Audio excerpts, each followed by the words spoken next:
Ya, aksi bela Palestina ini menyeruak di berbagai negara di dunia. Dan harapannya ini tidak sampai hanya masyarakat yang bergerak, tapi ini juga bisa mengetuk dari hati para pemimpin negara-negara di dunia bagaimana untuk segera melakukan gencatan senjata dan juga mengakhiri perang Israel dan juga Palestina. Karena efektif nggak movement seperti ini? harapannya efektif ya, Via. Karena tidak hanya Indonesia, kemarin sampai dengan 2 juta dari masyarakat Indonesia Beberapa, yang berkumpul di Monas, tapi juga negara-negara lain di dunia juga ikut menyuarakan mengenai hal ini. Kita akan membahas mengenai hal ini dengan 2 narasumber yang sudah hadir di studio. Sudah ada Bapak Teguh Riza Syah, pengamat hubungan internasional Universitas Padjadjaran. Selamat pagi, Assalamualaikum Pak Reza. Waalaikumsalam, salam dari Unpad. Salam juga Pak dari Unpad. Kemudian juga ada Mas Nurholis Ridwan, pemerhati Timur Tengah. Selamat pagi, Assalamualaikum Mas Assalamualaikum Mas Nur. Waalaikumsalam. yang selalu membantu kita untuk memantau bagaimana perkembangan langsung dari Gaza ya. Detik demi detik ya. Detik demi detik. Saya mau ke Pak Reza dulu. Pak Reza melihat kemana masyarakat Indonesia ini bergerak. Tidak hanya di Indonesia, tapi di negara lain, negara-negara barat, Inggris, Amerika Serikat, kemudian juga Turki, dan juga Prancis, dan lain sebagainya. Melihat people power yang saat ini disuarakan oleh masyarakat, apakah juga mampu nantinya menggerakkan hati pimpinan negara-negara dunia ini untuk segera menghentikan perang ini, Pak? Kalau pimpinan dunia punya hati, maka hati mereka akan bergetar ya. Karena kemarin sekitar 1,5 juta rakyat Indonesia berikut pemerintahnya loh kemarin itu. Berikut pemerintah. Aksi damai bela Palestina lintas agama ini luar biasa. Berarti kita sudah menyatu, nggak berpikir masyarakat Palestina itu agamanya apa? Kemanusiaan yang dilihat ya. Kemanusiaan yang diutamakan. Ini suatu start yang awal ya. Pada saat yang sama kita juga melihat di bagian dunia lain, di negara-negara Uni Eropa, bahkan di Amerika Serikat sendiri sudah mulai kan. Jadi masalahnya adalah bisakah energi yang berserakan ini terhimpun menjadi satu? Tentunya dalam jangka pendek sudah terwujud ya. Cuman masalahnya kan kita harus menjadikan itu snowball kan. Turun dari gunung ke bawah, kemudian menjadi kekuatan besar dan melindas mereka yang tidak bersimpati atas nasib saudara-saudari kita di Palestina tersebut. Tentunya harus ada langkah-langkah lanjutan kan. Misalnya menjadikan hari-hari tertentu di dunia itu sebagai hari Palestina, satu. Kemudian kedua, menjadikan kata-kata kunci seperti selamatkan Palestina, kemudian janganlah kerusakan terjadi di bumi Palestina. Carilah kata-kata kunci yang pas, itu menjadi bahasa diplomatik. Bahasa diplomatik dari negara-negara dalam urusan-urusan apapun lah, bilateral, regional maupun global, itu ada kata kunci Palestina. Dari bahasa itu bisa sampai. Oh bisa. Karena bahasa itu adalah suara hati kan, dan suara hati itu harus diutarakan dalam berbagai komitmen yang terus-menerus, sehingga dengan demikian bisa mengubah cara berpikir dunia. Karena kita baru bicara tataran ide kan, kalau kita ikutin sarannya Lao Tse, itu filsuf Cina yang hidup 500 tahun sebelum Masehi, urutannya itu thought, ide dulu, kemudian words, apa yang kita katakan, kemudian baru action, setelah action habit. Nah, jadi kan kebiasaan. Setelah habit masuk karakter. Terakhir destiny. Destiny itu adalah Palestina yang merdeka. Di tahapan-tahapan intelektualnya harus kita lakoni terus secara berkesinambungan. Dan untuk itu ya pemimpin-pemimpin dunia itu harus kompak. Ya, masalah sekarang kan pemimpin dunia siapa sih yang karismatis, yang revolusioner, yang bisa mempersatukan masyarakat, cinta damai lintas benua. Kita belum ada loh itu. Dan semoga dari Indonesia terlahir pemimpin tersebut. Saya mau masuk nih kepada eksekutif nih dalam hal ini pemerintah begitu ya Pak Reza. 2 hal misalnya. Dari aspek yang memang sudah dilakukan seperti diplomatik atau mungkin dari aspek pengiriman bantuan itu yang kedua ya. Nah, sejauh mana 2 hal ini gitu ya bisa berperan, Indonesia berperan juga dalam hal ini untuk mengakhirilah tragedi kemanusiaan di Palestina ini. Kita ini terus terang berhutang budi loh pada Palestina ini. Tahun 1944 itu ada imam besar dari Masjid Al-Aqsa itu mendoakan Indonesia, dan doa dia itu disampaikan dengan sepenuh hati ya, dan menggetarkan kawasan Timur Tengah itu, sehingga negara-negara tersebut mendukung kemerdekaan kita. Kemudian berlanjut di tahun 45 kan, tahun 55 di konferensi Asia Afrika di Bandung kan, Bung Karno mengatakan loh, kemerdekaan itu adalah kan manifestasi daripada UUD 45 kita kan, itu dioper levelnya ke level Asia Afrika, jadi dari situ masuk ke level GNB kan.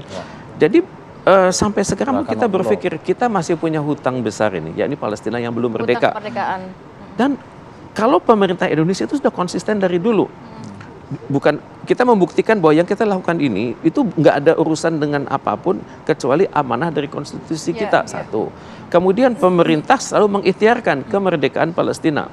Kemudian juga kita selalu kalau ada pun kasus di sana selalu mengupayakan peredaan konflik, masuklah ke meja perundingan, dan kita termasuk inisiator di Dewan Keamanan PBB. Kita hadir di situ. Hadir di situ, dan kita bikin draft kan di Majelis Umum maupun di Dewan Keamanan PBB. Cuma sayangnya ini tahun kita nggak masuk di situ kan.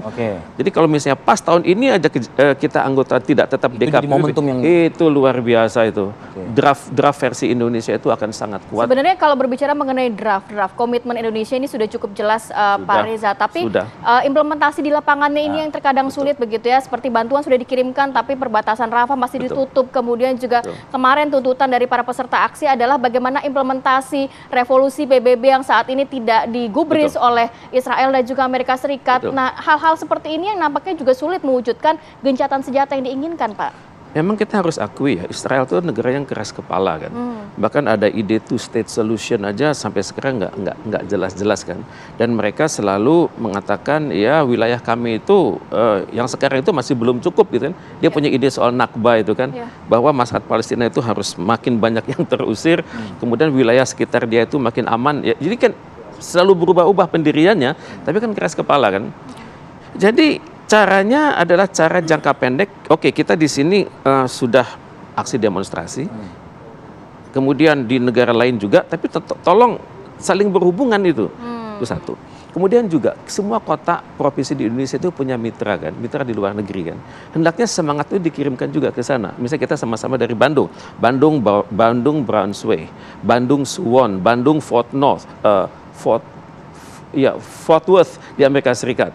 Kemudian dengan banyak kota-kota tersebut masyarakatnya saling berhubungan gitu, sehingga masyarakat mengerti betapa seriusnya masalah ini. Dan yang jangka panjangnya ini yang agak susah, reformasi PBB, terutama sekali Dewan Keamanan PBB yang sudah basi tapi sangat galak dari tahun 45 loh, dimonopoli oleh 5 negara besar tersebut, Amerika Serikat, Inggris, Perancis, Rusia dan Cina. Terutama sekali dengkotnya Amerika Serikat, Inggris, Perancis. Waduh. Ya mudah-mudahan PBB banyak yang resign juga lah ya, seperti kayak mundurnya Direktur HAM ya, nggak masalah. Oke, saya ke Mas Nur, bergeser dari Pak Reza nih, Mas Nurholis Ridwan. Kita sambil menunggu siaran terkini dari stasiun TV Al Jazeera Arabic. Kita tadi ngobrol berdua, memperbaharui informasi, Mas Nurholis. Internet dan komunikasi kembali diputus oleh Israel. Pagi ini sedianya kita mau berbincang nih dengan Fikri ya, warga negara kita di sana. Tapi kita sulit sekali untuk menghubungi dia. Mungkin apakah itu juga imbas dari pemutusan komunikasi itu. Lalu juga serangan masih cukup masif, bombastis ya, bombardir dilakukan oleh Israel. Informasi terbaru, Mas Nur? Ya, yang bisa kita highlight dari hari ke-31 dari invasi Israel ke jalur Gaza ini dapat disampaikan bahwa korban terus berjatuhan dalam jumlah besar. Jumlahnya sudah mendekati 10.000, tepatnya di angka 9.777. Dan sekitar 70% daripada angka itu adalah perempuan dan anak-anak. Dibuat kalkulasi oleh Al Jazeera, dibuat kalkulasi bahwa setiap 4 menit ada satu warga Gaza yang gugur. Setiap jam ada 6 anak yang tewas. Dan setiap jam ada 4 perempuan yang gugur akibat dari serangan Zionis. Breakdown data-data tersebut. Ya, ini menunjukkan bahwa Israel semakin brutal, dan meskipun ada kemarahan yang masif dari dunia internasional, hal itu tidak sanggup untuk menghentikan kebengisan Israel. Di sisi lain, kebengisan itu, kekejaman itu ditunjukkan dengan yang terbaru seperti yang Mas Arief tadi sebutkan, bahwa internet dan listrik juga kembali diputus. Ini tujuannya jelas untuk menutupi mata dunia internasional atas kekejaman yang terjadi.